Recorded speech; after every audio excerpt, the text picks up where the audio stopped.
नेपाली जस्तो छ त हो त यहाँ नेपाली जस्तो छ त नेपाली हो हजुर हो नि हजुर नेपाली हो हजुरहरु को हुन्छ नि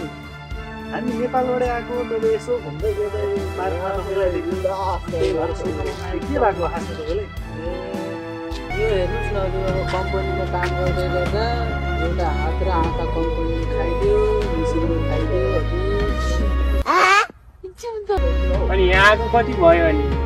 यहाँ आएको त 2 वर्ष भयो अब 1 वर्षमा चाहिँ मेसिनले हात र आँखा चुरायो अनि यहाँ यसरी पार्कमा बसेर यस्तो काम गर्दाको चाहिँ 1 वर्ष भयो नेपालीहरूलाई गाह्रो छ परदेशमा है नानी नहुने बाध्यता यस्तै छ दाजु अब भोलि हाम्रो ड्युटी छ ल लाग्यो हामी ल ल हुन्छ बाबु आउँदै गर्नु होला है ल है त दाजु राम्रोसित बस्नु है ल त दाजु ल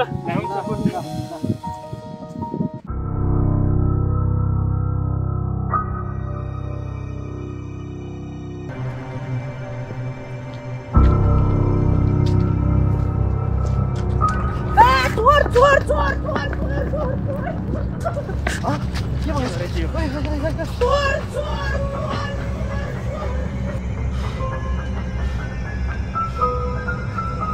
के हो दाइ के हो ल हेर्नु न धौ मेहनतले कमाएको पैसा सबै चोरेर लगिदियो भने हात खुट्टा छैन भने